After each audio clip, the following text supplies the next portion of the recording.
আসসালামু আলাইকুম। আপনারা সবাই কেমন আছেন? আশা করি ভালো আছেন। আমিও ভালো আছি। আজকে আপনাদের সঙ্গে শেয়ার করব ওলকপির রেসিপি। ওলকপি তো অনেকভাবে রান্না করেছেন, আজকে আমি একটু অন্যভাবে রান্না করব কুমড়ো দিয়ে, সেটাই শেয়ার করছি। প্রথমে দেখুন ওলকপিটাকে আমি কেটে নিয়েছি পাতলা পাতলা করে, যাতে তাড়াতাড়ি সেদ্ধ হয়ে যায়।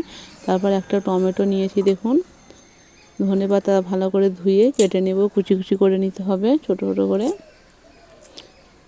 পুরো ভিডিওটা স্কিপ না করে দেখবেন, আশা করি ভালো লাগবে। একটা লাইক দিয়ে ভিডিওটা দেখবেন। চ্যানেলে নতুন হলে চ্যানেলটিকে সাবস্ক্রাইব করে পাশে থাকবেন।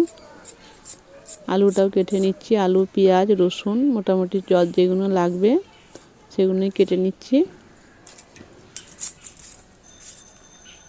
শীতের সকালে কিন্তু গরম গরম ভাতে ওলকপির তরকারি হলে কিন্তু আর কিছুই লাগবে না, এদিকেই ভাত খাওয়া হয়ে যাবে যদি এইভাবে রান্না করেন। একদম কম তেল মশলা দিয়ে রান্না করেছি, যেহেতু সকালের দিকে হালকা পাতলা খাবার, বেশি মশলা না খাই ভালো। কম মশলা দিয়ে রান্না করেছি যাতে। দেখুন সব কাটা হয়ে গেছে। কুমড়োটাকে আমি আগে কেটে নিয়ে গেছিলাম, আর ওলকপি নিয়েছি, আলু সব একইভাবে কেটে নিয়েছি সাইজগুলো। এবার সরাসরি উনুনে চলে আসছি। কড়াই তেল দিয়ে দিলাম, সরষের তেল। তেলটা ভালোভাবে গরম হয়ে যাওয়ার পরে গোটা শুকনো লঙ্কা আর তেজপাতা ফোড়নে দিয়ে একটু ভেজে নিয়েছি। তারপর পেঁয়াজ দিয়ে দিলাম। পেঁয়াজটাকে ভালো করে নাড়াচাড়া করে ভেজে নিতে হবে। এখানে আমি একটাই পেঁয়াজ দিয়েছি। পেঁয়াজটা আমার ভাজা হয়ে গেছে, দেখতেই পাচ্ছেন। এবার এখানে আমি টমেটো দিয়ে দেবো, রসুন বাটা দিয়ে রসুনটাকে জাস্ট আমি একটু থেতো করে নিয়েছি, বেশি বাটিনি। ভালো করে একটু ভেজে নিতে হবে।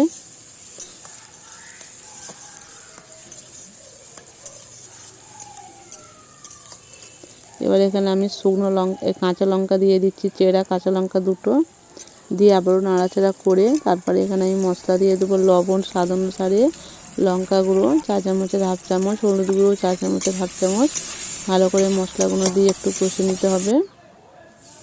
অল্প করে একটু পানি দিয়ে দিচ্ছি, এই পানিটা দিয়েই একবারই পানিটা দিতে হবে, দিয়ে ভালো করে কষে নেব। আর পানি আমি এক্সট্রা দেবো না।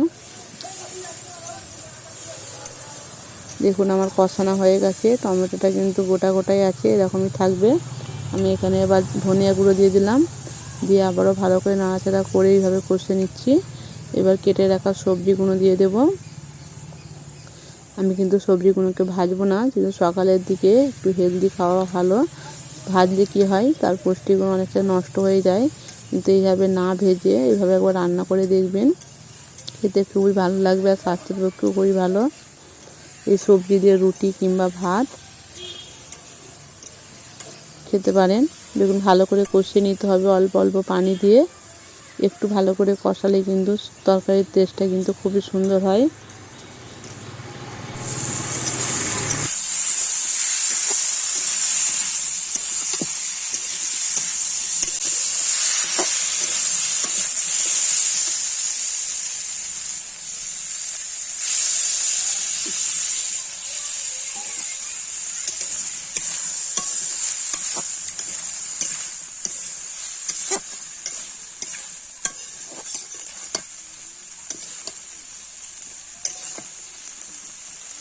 আমার কষানো হয়ে গেছে ভালো করে, দেখুন অল্প অল্প পানি দিয়ে আমি কষিয়ে নিয়েছি। এবার আমি পানি দিয়ে দিচ্ছি সেদ্ধর তারে, যাতে ভালো করে সেদ্ধ হয়ে যায়। পানিটা একটু বেশি করে দিতে হবে, উনুনে যেহেতু রান্না করছি, আঁচটা তো কম বেশি হয়েই থাকে।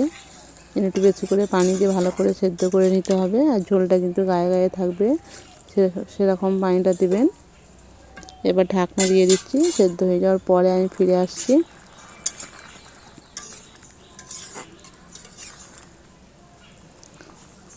সেদ্ধ হয়ে যাওয়ার পরে আমি ফিরে এসেছি। ওলকপিও সেদ্ধ হয়ে গেছে ভালোভাবে। ওলকপিটা সেদ্ধ হলেই কিন্তু আলু কুমড়ো এমনি তাড়াতাড়ি সেদ্ধ হয়ে যায়।